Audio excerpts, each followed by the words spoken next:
Suspense. And the producer of radio's outstanding theater of thrills, the master of mystery and adventure, William N. Robson. A man's got to have a good reason to renounce his native land forever. A reason, say, like death, or worse, life under tyranny. For this reason, thousands of men and women and children who loved freedom more than fatherland have made their way across the frontier to the west. Of the more than 20,000 who have arrived in the United States, only 8 have been sent back. This might have been the story of one of these. Listen, then, to Freedom This Way, starring Mr. Hans Conried, a tale well calculated to keep you in Suspense.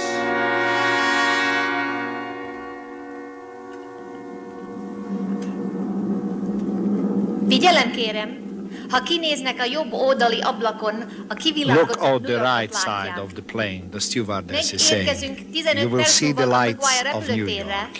15 And you perc do. múlva érkezünk But you a Maguire cannot see them very repülőtérre. clearly because your eyes are filled with tears. Look down there on the water. Yes, it is the Statue of Liberty.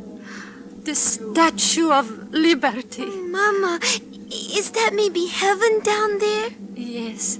Yes, my dear. Maybe it is.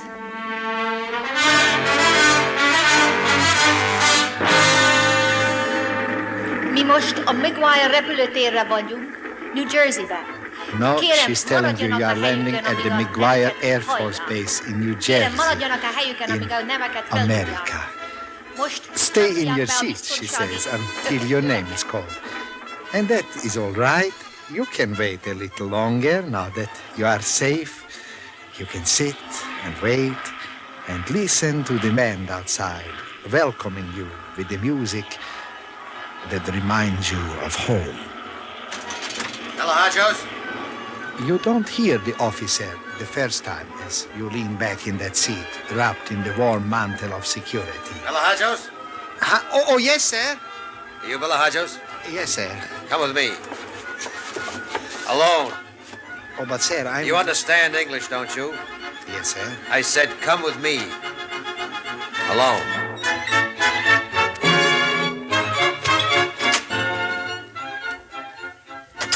Sit down. Thank you very much, sir.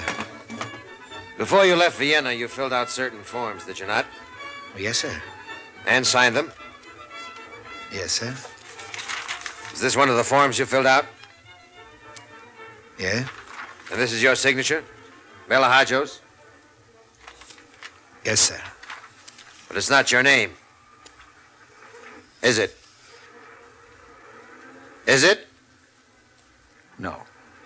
Your real name is Bartok, isn't it? Yes, sir.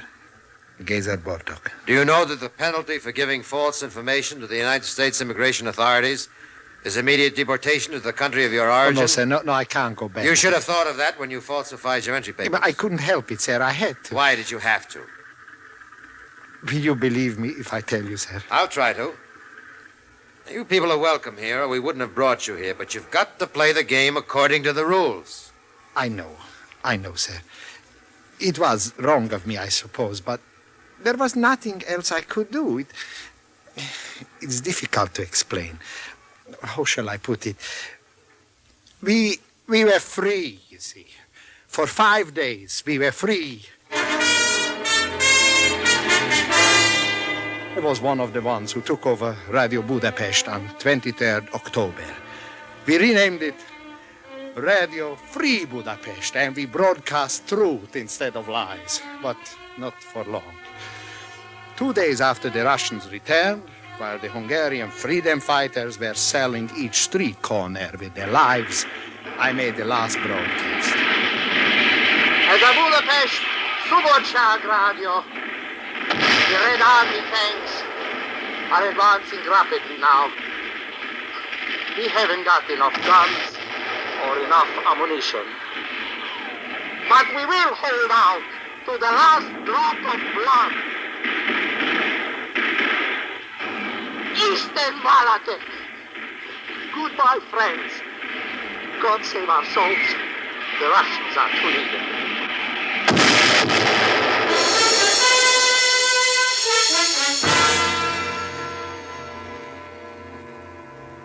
The studio took a direct shell hit, and that was the end of Radio Free Budapest. Those of us who were not killed were herded into Koporosi House, the headquarters and prison of the dreaded and hated AVH, the security police. When my eyes became accustomed to the gloom of the cell, I discovered that I was not alone. Another man was lying motionless on the bunk opposite mine. He was not sleeping. His eyes were open, but he did not seem to see me. He seemed to look straight through me. I smiled, but his face remained motionless. Ogisten. Hello. Hello, I'm talking to you. Don't you hear me? What's the matter with you? Answer me. Answer me. At first I thought he remained silent because he feared I was informer. And then, as the long night dragged by and a dirty gray light through the grilled window announced another day, I became convinced that it was he who worked for them. I was now convinced he was part of the psychological breakdown. He was the first modest step in a process that would end with my voluntary confession to a dozen crimes that I had never committed, implicating 100 persons I scarcely knew. And he sat there and stared through that long day and the next. And then sometime during the night, the guards came. Jerry Verm, follow me. Who, me? Not you, the other one. We are not ready for you yet, but we will be. You, Vida, come. Oh, why don't you stop this comedy? You know this man is one of you, a secret police. We do not shoot our own, and him we are going to shoot. It is true, my friend. You can talk. Of course. And here too. At first I thought you were an informer. Me? No, I thought... Now I know. So I wish you better luck than I had. His eyes were dry. His chin was firm when he shook my hand. And then he turned and walked through the door. After the barred door had clanked shut and was doubly locked, and the footfalls had died away in the corridor, I unclenched my right fist. When he had shaken my hand, the condemned man had pressed into my palm a pitifully small steel file. I whirled around to the window. Yes, the center bars had been filed, almost through. It must have taken weeks of the utmost patience, a labor that my presence had interrupted, a project now devolving upon me. I fell to work with a will, but it was work, tedious work.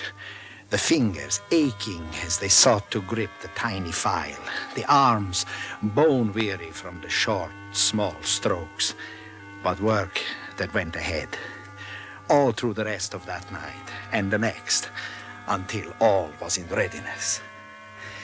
I pried the bars apart and started out the window and got stuck halfway through.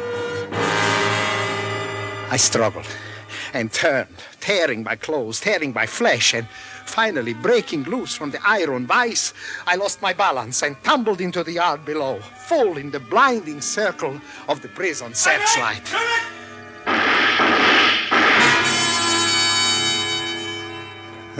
Here, drink this slowly. Thank you. As I drank the chalky fluid, my eyes slowly came into focus and my ears into tune. I was in a bed in a hospital ward. My heart leaped and then sank, for the sun which streamed through the windows fell upon the floor in the pattern of bars. I turned to the young nurse standing over me impersonal, impervious. My eyes must have expressed the question. She replied impassively.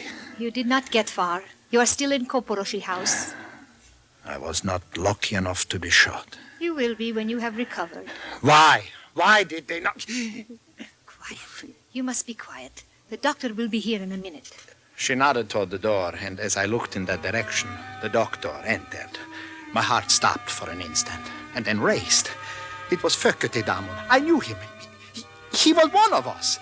Or had been back in 1944, in the days when the underground was pushing the Nazis out of Budapest. This is the new patient, doctor. Attempted escape. Oh, yes.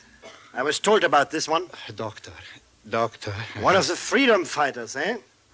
Seems you have lost your freedom, and there's no fight left in you. Hey, my little man? Doctor, aren't you Fökete Damon? Don't you remember me, Boto Chiesa? Don't you remember how we held the Margetsiget against the Nazis in 44 when we were both students? Obviously delirious, nurse. Increases sedation. Fökete Damon, what are you doing here in Koporoshi house? Have you forgotten the words of Pötefis Shandor? How our father shouted them in 1919, how we shouted them in 44, how those kids shouted them last week. Magyars, rise, your country calls you. Meat is our, whatever befalls you. Yes, obviously delirious. Better move him to a private room where he can't disturb the others. Yes, doctor. Now, the next case.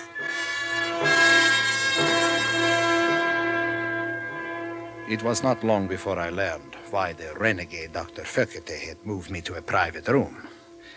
Late that evening, when the hospital was most quiet, he paid me a visit.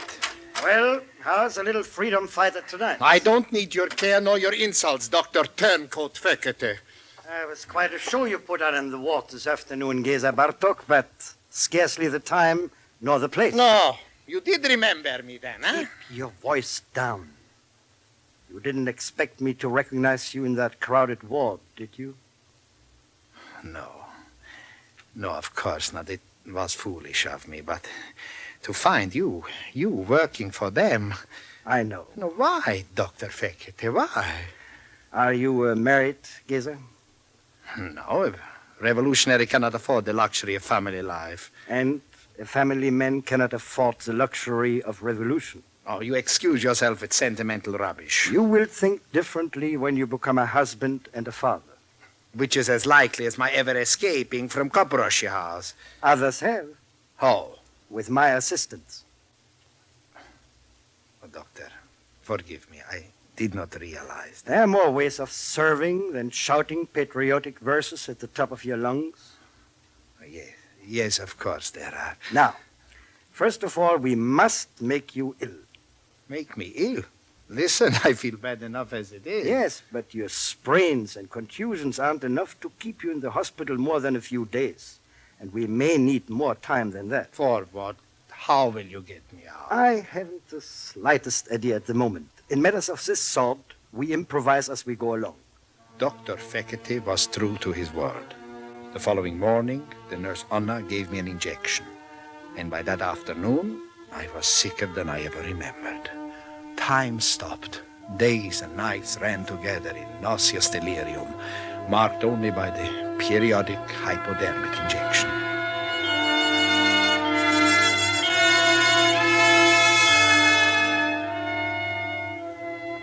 At last came the day when the injection did not throw me into retching convulsions. Instead, my head seemed to be clearer. I was dimly aware of being wheeled along the corridor by Nurse Anna. And then I found myself in a small operating room. Dr. Fökete was there, and the nurse, and a still form on the operating table. A form with a sheet drawn over its head. And vaguely I heard Dr. Fökete say, "Make out the death certificate this way, nurse. Name, Bartok Geza. Cause of death, internal injuries sustained while attempting escape." Doctor. Yes, Geza? Just like quietly, since you're now quite dead. You can fill in the rest of it down at the morgue. There is no more room in the morgue, doctor. They are stacking the bodies in the courtyard now. Good. In that case, they may even mislay the corpse of Geza Bartok. But if that's Geza Bartok lying there and he's dead, Who am I? You are now Bela Hayos, and you have a great deal to learn while you're convalescing from your emergency appendectomy.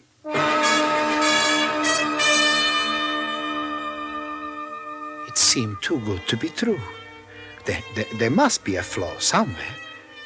I worried about it. I wondered about it as the nurse wheeled me back to a new room, to Bela Hayos' room. When the doctor came by that night, my head was buzzing with a dozen unanswered questions.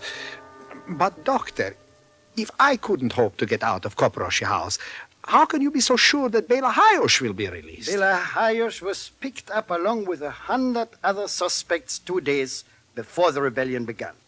The security police could prove nothing against him.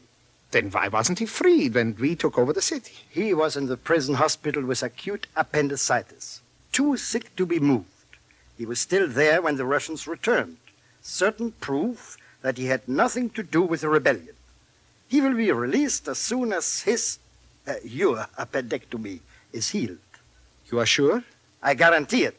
Now take this and learn it tonight. What is it? The facts about Bela Hayos. The answers to the questions you will be asked before they release you. You must be able to answer everything on this page instantly. A single slip will mean death for you. And for me, too.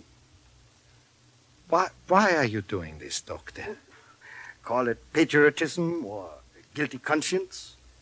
In any case, it's the least I can do for men like you.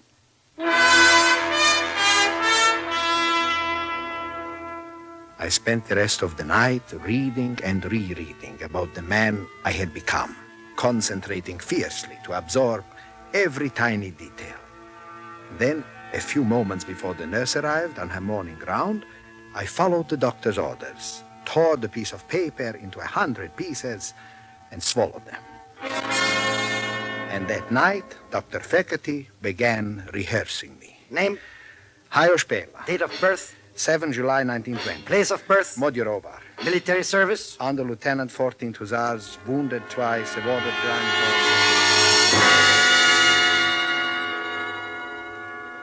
Over and over again, hour after hour, night after night. Mother's name? Zita Radna. Father's name? Janos. Very good, Bela Hayos. I would say you're ready to be released from the hospital. At last. What about my identity papers? Your personal effects were taken from you when you were arrested. Your passport will be returned to you when you are released. Passport? It will have Hayos' picture in it. And so it has. Your picture. But how do you think we are not thorough? At least as thorough as the security police? Yes, but how could you make? Geza Bartok was photographed when he was arrested, was he not? Yes. The photograph of Geza Bartok is now affixed to Bela Hayos' passport. I don't see how you could manage. To survive, a slave sometimes has to excel the master at his own game. Be prepared to leave the hospital in the morning.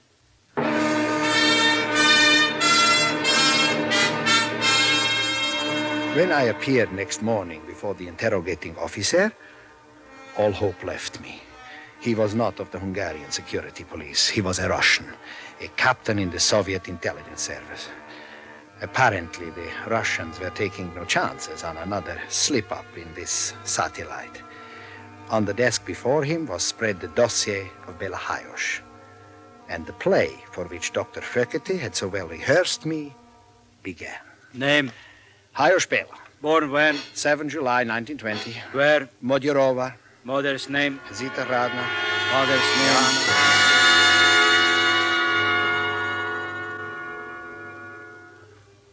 On and on, question after question and answer after right answer. Finally, the captain seemed satisfied and tore open a brown manila envelope, dumping its contents on the desk before me. A few coins, a wallet. Wait. What is this? A passport? Yes, sir. Where are your other papers? Identity card, ration card? They came for me in the middle of the night. I did not have time. No time? No time to find anything but a passport? Because a passport is what you need to get over the border.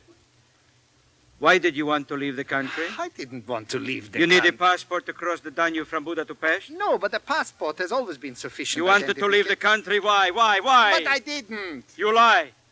All Hungarians are liars. I fought back the compulsion to spit into the face of this swinish Slav. And then he pushed the passport in the wallet toward me, indicating that having insulted me, the interview was over. As I picked up the wallet, something fell out of it and fluttered to the desk. A picture of a woman who was a complete stranger to me. Before I could retrieve it, the captain snatched it up. Whose picture is this? My wife. You do not seem sure. Of course I'm sure it's my wife. Name? Margit. Age? 25. You love her? Yeah, She loves you? of course. Then why is she not here to take you home? She didn't know I was being released today. Why didn't you inform her? Do you think anyone from here would have taken her the message? Her? Yes, I would have. Not bad. Not bad at all.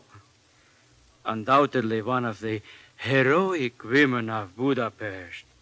Those great patriots who brave our tanks with bared breasts to lay wreaths upon their heroes' graves. Why isn't she here to meet you? I wanted to surprise her. It is a scene I must witness. The surprise of your hero wife. You do not mind if I accompany you home? No. No, of course not.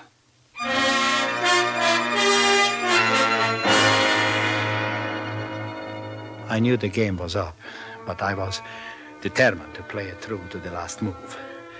I sat beside this distrustful sadist in the back of the Z staff car, and as we picked our way through the rubble of Budapest, I thought time had turned back 12 years to the war. Lime-covered bodies still lay decomposing in the streets. Smashed and burned tanks blocked the intersections. In a hole blown from the third floor of an apartment house, a bathtub teetered ridiculously. There was no traffic.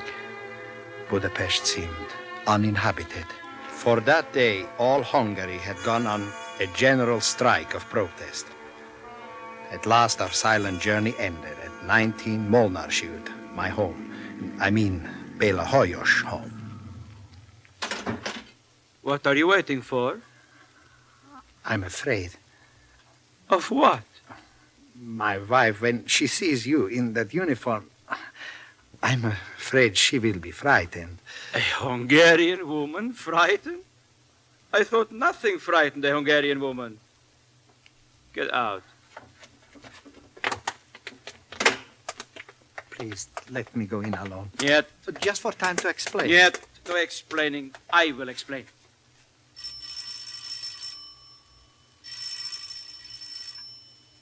Ivonov? Who is there? Én vagyok. It's I, Béla. Béla? Edesem, darling. Oh. I'm back home, back home. You didn't expect me, I know. Oh, darling, darling, it's so good to hold you in my arms again. Oh, I'm so happy. She does not seem so happy to see you. I told you she'd be frightened by your presence, but she is happy. Aren't you, darling? Of course I am happy. It is just I am at a loss for words. There, you see, Captain? Would not any wife be happy when her husband returns, even if he does forget to kiss her? Oh, my love, forgive me. Mama, can I go out and play? Mama is busy, dear. Oh, a Ruski. What? Now run along or he will take you away with him. This is your child? Yes. I asked him. Yes, it is our child. I suppose she has a name? Certainly. Her I name asked him. What is her name? Oh, It's Kati, that's what it is, Kati. Shut up! But that is my name. Of course it is, darling. And now if you will excuse us, Captain, my husband and I have a lot to talk about, privately. And thank you so much for driving him home. Ничего.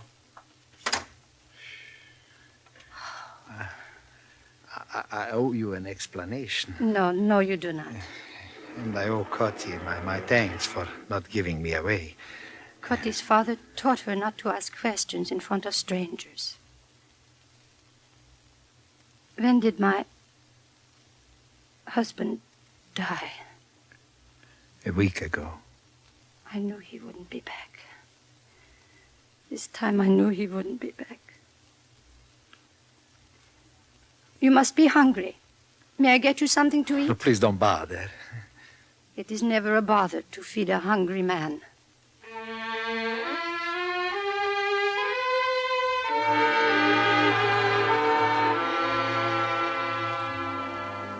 With her husband dead, there was nothing to keep Margit in Budapest any longer. And certainly it was no safe place for me. And so Bela Hajos, his wife and daughter, made the long, difficult journey across the frontier to Vienna. Well, it's quite a story, Mr. Hajos. There's one point that beats me. What is that, please, sir? Once you were safely in Vienna, why did you go on impersonating Bela Hajos? Why didn't you tell the authorities the truth? Because of Kathy, mostly. During that long trip across the border, hiding in the forest, wading through swamps, walking in the cold rain, she clung to me and called me Papa, until it almost seemed as though I really were her Papa. Yes, until it seemed I was really Margit's husband. I was all they had, you see. They needed me. Uh-huh. And so you entered the United States as man and wife. That's right, sir. But you're not married. There was no time. That's another section of the immigration law you've broken, Mr. Hajos. Comes under the heading of moral turpitude. Here he is, Mama. Huh? Here's Papa talking to the man. Do not disturb him now, Coti. You can see he is busy. Who is the man, Mama? I thought you said Coty had been trained not to ask questions in front of strangers. Oh, I told her it would not be necessary in America. I told her in America it was safe to talk to anyone. What's your name? Well, you can call me Uncle Sam. Are you a good uncle? I try to be. Oh, one last question, Mr. Hajos. Yes, sir? How much money do you have with you? Oh, I'm afraid not very much. A few pengo and some Austrian shillings. No American money? Oh, no, sir, but I hope to find a job quick. I'm sure you will. In the meantime, here's $2. But why? Take them. You'll need them. What for? The marriage license.